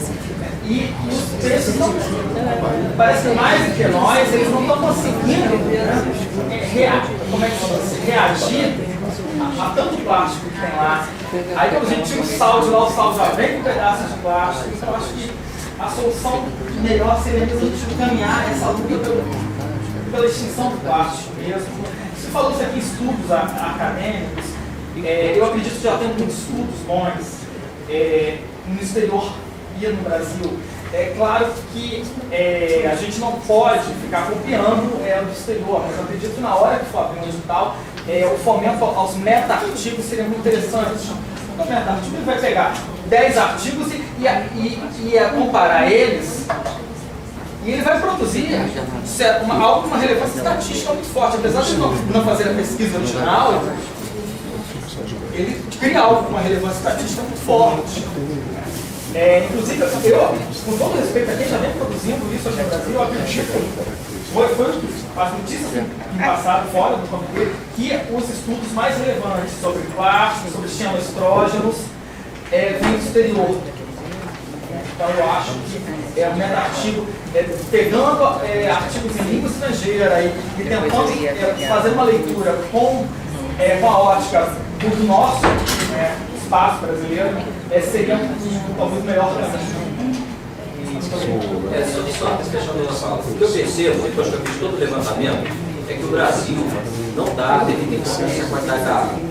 Se a gente for para países, por exemplo, como o Japão, a Europa principalmente, as estações de tratamento e as bacias, os Estados Unidos ele investe na bacia, ele não investe em tratamento de água de reuso, água de esgotamento, ele preserva a bacia, ele trata o manancial. E estações de tratamento em alguns países vigiada por homens armados do Exército. Porque há um problema, hoje a gente enfrenta uma guerra hídrica no mundo, e essa guerra só tem que aumentar. Se a gente for para a África, a contaminação hídrica que mata na África, só a contaminação hídrica que mata na África, então hoje a gente vive uma guerra hídrica e o Brasil não está dando a devida importância. Eu vejo dessa forma depois que eu fiz todo o levantamento. Pessoal, então a gente tem por encaminhamento, encaminhar a apresentação para todos os membros.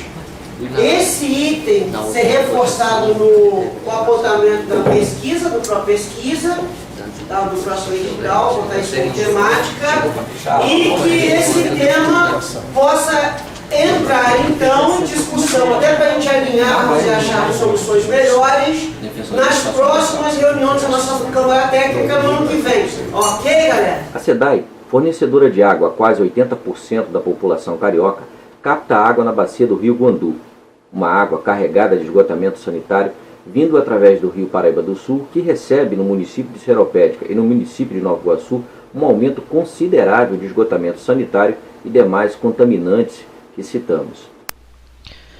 Bom, aqui é o Rio Guandu, exatamente onde é feita a captação de águas da SEDAI. Água que vai abastecer 80% da população do estado do Rio de Janeiro. Aqui nós vemos a quantidade enorme de habitações que existem no entorno ali do Rio Guandu. E todas essas habitações, elas despejam dentro do Rio Guandu o esgotamento sanitário in natura, sem qualquer tratamento. Aqui inclusive nós podemos ver os rios. Aqui são os rios que vêm aqui do bairro de Cabo Sul, e veja que tem mais aqui, mais habitações, né? Então todas essas habitações aqui, elas drenam seus esgotamentos sanitários para os rios, que são esses aqui, esse outro aqui, e eles vêm cair aqui dentro do Rio Guandu, exatamente onde a SEDAI faz a captação. A SEDAI faz a captação aqui, neste ponto. Esse é o ponto onde a SEDAI faz a captação. Inclusive aqui tem uma barreira que é justamente por conta de todo o esgotamento, né, que cai aqui, trazendo aí material plástico e outros materiais que são flutuantes. Essa barreira aqui serve para reter esses materiais flutuantes, né? Aqui está a captação de águas feita pela SEDAI. Essa captação ela vem subterrânea, vem até aqui a essa elevatória, aqui uma elevatória que continua subterrânea, né? Vem subterrânea por esse trecho aqui, ó, inclusive ela vem subterrânea até a estação de tratamento Vamos dar uma melhorada aqui. Até a estação de tratamento de águas da SEDAI. Ela entra por aqui. Aqui ela recebe os produtos químicos, vem para essa primeira baia e vai passando aqui, vai sendo decantada, até chegar na última baia, onde é clorada, e essa água é direcionada para a população do estado do Rio de Janeiro. Então a gente percebe, quando a gente volta lá na captação de águas feita, né, pela SEDAI, a gente percebe que a SEDAI ela não trata água de manancial, ela trata água de esgotamento sanitário. Então todo o esgotamento sanitário dessas habitações cai aqui no Rio Guandu, que já traz, diga-se de passagem, né, muito esgotamento sanitário aqui de Seropédica e do Paraíba do Sul, porque o Rio Guandu é uma transposição do Rio Paraíba do Sul, que traz aí esgotamento de São Paulo, uma parte de Minas, né? Então ele já vem carregado de esgotamento sanitário, chegando aqui no estado do Rio de Janeiro, no município de Seropédica, de Nova Iguaçu, ele recebe essa carga enorme de esgotamento sanitário in natura, que é captado pela SEDAI e tratado. Nesse sentido, a SEDAI deveria, né, primeiro fazer um levantamento, né, antes da captação, do que se encontra dentro dessa água, que tipos de metais pesados, de produtos químicos, sejam da área defensiva, né, defensiva agrícola, né, utilizados, os fertilizantes, os agrotóxicos, se existem, né, esse tipo de contaminante, dos medicamentos, já que todo esse esgotamento sanitário leva medicamento que é expelido pela urina, principalmente pela urina, né, como os anticoncepcionais, enfim, fazer um levantamento do que existe aqui desse tipo de contaminante, né? Então metal pesados, material de medicamentos defensivos agrícolas, né, além de parasitas como o H. pylori, o Cryptosporidium. Então deveria ser coletada essa água aqui para ser feita a análise, e depois que essa água, né, fosse lá para a estação de tratamento, né, vamos lá, vamos até a estação, estamos chegando, está aqui. Após chegar na estação de tratamento e de passar por todas essas baias aqui,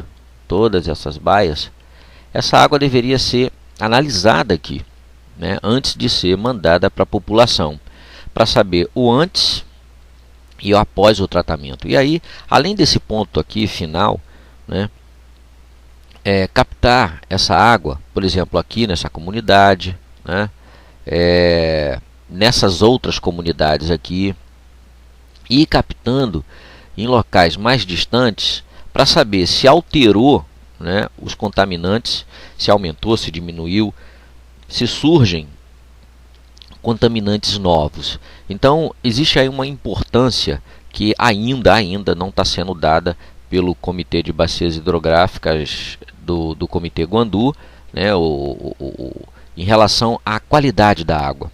O foco é muito na quantidade, a quantidade, igualmente a SEDAI, que fala muito de quantidade, mas não fala nada ou quase nada de qualidade da água. Eles se apegam a uma resolução do CONAMA, que determina aí alguns parâmetros. No entanto, essa resolução do CONAMA está ultrapassada, haja vista que quando ela foi criada, né, tínhamos um cenário mundial em relação à questão hídrica. Esse cenário mudou, porque a ciência ela vai mudando. Então as formas de avaliação são mais precisas, os métodos e modelos de avaliação constatam coisas que antes não eram constatadas. Então existe aí a necessidade de se produzir mudanças nesse tratamento para que a água tenha aí uma qualidade de fato.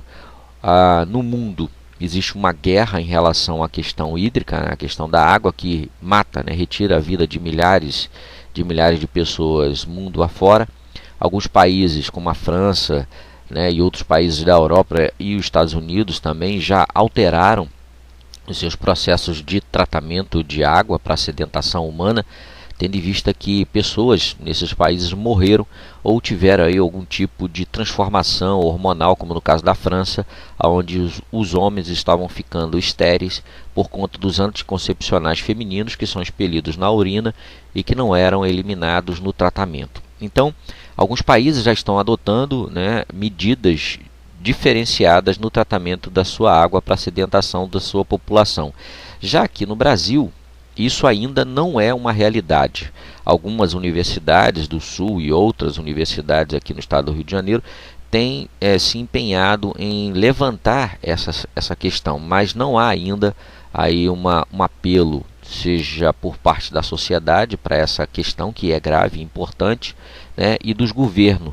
Diga de passagem, os governos municipais, estaduais e até mesmo o governo federal não conseguem entender essa questão hídrica e vincular essa questão hídrica ao Ministério, por exemplo, da Saúde, né? A questão hídrica ela é vinculada ao Ministério do Meio Ambiente e não ao Ministério da Saúde. Deveria estar vinculada em ambos os ministérios, já que a questão hídrica ela impacta, né, diretamente a saúde da população. Então ela deveria estar não só vinculada ao Ministério de Meio Ambiente, mas também do Ministério da Saúde. A gente espera que, após a apresentação que fizemos no Comitê Guandu, o comitê acolha essa demanda e possa aí atuar e, quem sabe, até reverberar essa demanda para outros estados e para o Brasil, para que o Brasil comece a se preocupar com a qualidade da água que vem fornecendo à sua população. De acordo com o que nos foi passado, a questão que apresentamos será apresentada em plenário do comitê e recursos serão destinados a pesquisas visando identificar a existência ou não dos contaminantes que apresentamos. A água tem retirado a vida de milhares de seres humanos e essa questão tem aumentado e preocupado vários governos pelo mundo que estão adotando novas formas de tratamento e fornecimento da água à sua população. Esperamos que o Comitê Guandu abrace esta causa e que a água fornecida à população do Rio de Janeiro tenha uma melhor qualidade. Saudações socioambientais e até a próxima.